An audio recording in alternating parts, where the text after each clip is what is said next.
अपनी जिंदगी से निकालिए इसको। और फालतू अंग्रेजी का रौब मत झाड़िए किसी पर।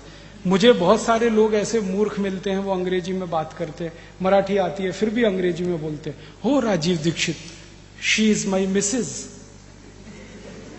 मैं पूछता हूं, really she is your missus? तब वो थोड़े परेशान होते हैं, वो पूछते हैं आप क्या बोल रहे हैं? मैं पूछ रहा हूं सच में वो तुम्हारी मिसेज है? तुमको मालूम है मिसेज का अर्थ क्या होता है?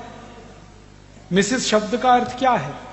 इंग्लैंड में और यूरोप में एक बड़ी खराब परंपरा है, वो आपको अच्छी नहीं लगेगी सुनने में, लेकिन मैं बताना चाहता हूं। परंपरा यह है कि कोई भी स्त्री और कोई भी पुरुष एक के साथ पूरे जीवन में नहीं रह सकता। अभी शादी की, 2 दिन बाद तलाक होगा, फिर शादी होगी, फिर तलाक होगा, फिर शादी होगी, फिर तलाक होगा। एक स्त्री एक पुरुष जिंदगी भर एक के साथ रह नहीं सकते, बार बार एक दूसरे को बदलते हैं। जैसे हम कपड़े बदलते हैं, शर्ट बदलते हैं, वो एक दूसरे पार्टनर को बदलते हैं। और एक्स्ट्रा मैरिटल अफेयर्स उनके यहां कॉमन है। कोई पति पत्नी है, अकेले एक दूसरे से संतुष्ट नहीं होंगे, उनके रिश्ते दूसरों के साथ भी होंगे। एक महिला कम से कम 10-15 पुरुषों के साथ सोएगी रात को, एक पुरुष 10-15 महिलाओं के साथ रात को सोएगा। ये हजारों साल पुरानी उनकी परंपरा है। अब इसमें होता क्या है, पत्नी तो एक ही है और पति तो एक ही है, तो पत्नी और पति तो एक एक है, लेकिन बाकी जिनके साथ आप बिस्तर में सो रहे हैं वो सब मिस्टर एंड मिसेस होते हैं। मिसेस का माने होता है धर्म पत्नी को छोड़कर कोई भी स्त्री जिसके साथ आप रात को बिस्तर में सो सके, वो सब मिसेस होती है।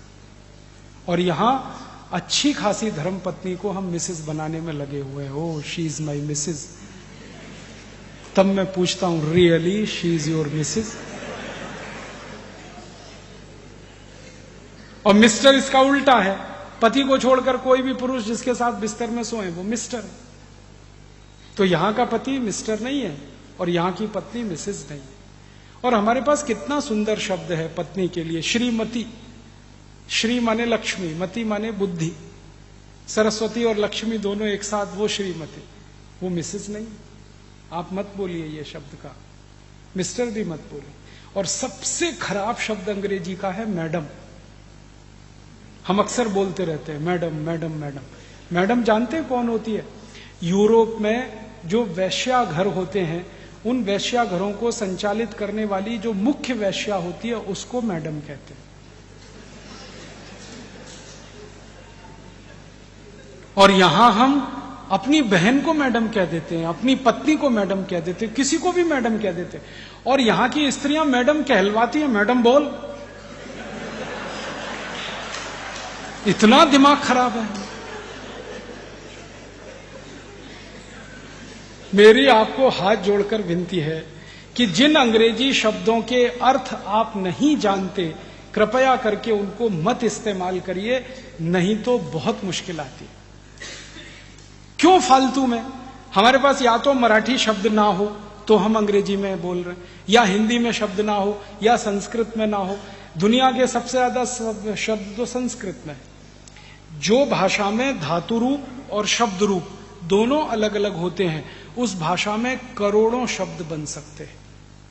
और अंग्रेजी में धातु रूप और शब्द रूप अलग अलग नहीं है, इसलिए शब्दों की संख्या सबसे कम अंग्रेजी में ही है।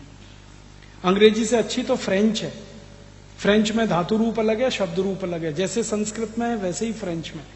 और एक बार एक फ्रेंच विद्वान से मैंने पूछा, आपने ये फ्रेंच बनाई कहां से? शब्द रूप अलग, धातु रूप अलग। उन्होंने कहा संस्कृत की नकल करके। तो फ्रेंच संस्कृत से निकली, जर्मन संस्कृत में से निकली, तो हम संस्कृति क्यों ना सीखें फिर, जो सारी भाषाओं की मां है? और उसको सीखें तो अपना साहित्य भी पढ़ पाएंगे। अपने ज्ञान का सारा भंडार संस्कृत में ही है। अगर उसको पढ़ना हो, ऋग्वेद पढ़ना हो, यथर्वेद पढ़ना हो, सामवेद पढ़ना हो, यजुर्वेद पढ़ना हो, उपनिषद पढ़ने हो, सांख्य उपनिषद पढ़ना हो, छांदोग्य, कुछ भी पढ़ना है तो संस्कृत में ही संभव है। तो अपना ज्ञान जिस भाषा में प्रचंड है उस भाषा को सीखें, मातृभाषा को सीखें, राष्ट्रभाषा को सीखें, ये विदेशी भाषा का चक्कर खत्म करें।